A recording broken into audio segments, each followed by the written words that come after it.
এই মুহূর্তে যে বড় খবরের দিকে নজর রাখবো, পার্থ চট্টোপাধ্যায় তার বাড়িতে ফের পৌঁছলেন ইডি আধিকারিকরা। প্রচুর সেন্ট্রাল বাহিনীর জওয়ান তারাও পৌঁছেছেন। আরো বিস্তারিত জানাবেন প্রতিনিধি পার্থ প্রতিম ঘোষ সরাসরি আমাদের সঙ্গে রয়েছেন। পার্থ, দেখো এই মুহূর্তে যে খবর বলবো সেটি হচ্ছে যে প্রাক্তন শিক্ষামন্ত্রী পার্থ চট্টোপাধ্যায় নাকতলার বাড়িতে ফের এসে পৌঁছালো এনফোর্সমেন্ট ডাইরেক্টরেট। এবং এই মুহূর্তে আমরা দাঁড়িয়ে রয়েছি, এই হচ্ছে প্রাক্তন শিক্ষামন্ত্রী পার্থ চট্টোপাধ্যায়ের বাড়ি। একেবারে দরজায় দেখতে পাচ্ছ লেখা রয়েছে পার্থ চট্টোপাধ্যায়ের বাড়ি।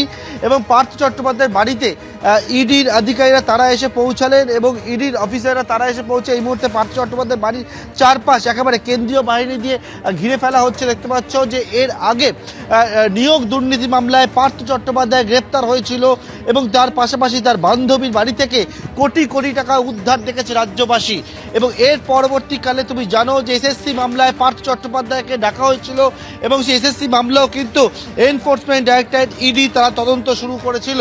এবং সেক্ষেত্রে পার্থ চট্টোপাধ্যায়ের বাড়িতে ফের নিয়োগ দুর্নীতি মামলা কিন্তু এসে পৌঁছালো ইডি আধিকারিকরা।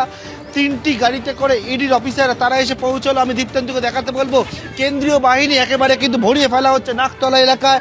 পরপর একের পর এক গাড়িতে করে কেন্দ্রীয় বাহিনীর তারা এসে পৌঁছচ্ছে এবং এসে কেন্দ্রীয় বাহিনীর জওয়ানরা এসে পার্থ চট্টোপাধ্যায় যে বাড়ি সেই বাড়ির চারপাশ একেবারে ঘিরে ফেলছেন তারা।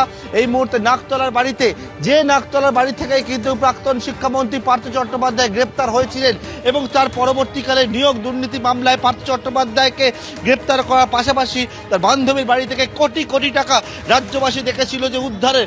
সেক্ষেত্রে কিন্তু সেই মামলায় গ্রেপ্তারের পরবর্তীকালে পার্থ চট্টোপাধ্যায় জামিন পায়। অন্যদিকে এসএসসি মামলা, সেই মামলাতেও কিন্তু ইডি এনফোর্সমেন্ট ডাইরেক্টরেট তারা তদন্ত করছিল ফের সেই নিয়োগ দুর্নীতি মামলা। এই মুহূর্তে পার্থ চট্টোপাধ্যায় বাড়ির ভেতরে দেখতে পাচ্ছ যে প্রচুর সংখ্যায় কেন্দ্রীয় বাহিনী তারা কিন্তু বাড়ির ভেতরে প্রবেশ করছে। কিছুক্ষণ আগে ইডির অফিসাররা তারা বাড়িতে এসে পৌঁছন। যিনি পার্থ চট্টোপাধ্যায়ের বাড়িতে ছিলেন একজন ব্যক্তি, তার কাছে জানতে চান যে পার্থ চট্টোপাধ্যায় কোথায়। এবং ইতিমধ্যে কিন্তু যারা রয়েছেন এখানে তাদের প্রত্যেককেই কিন্তু বলা হচ্ছে পার্থ চট্টোপাধ্যায়ের সঙ্গে কথা বলতে গেছেন। দিদি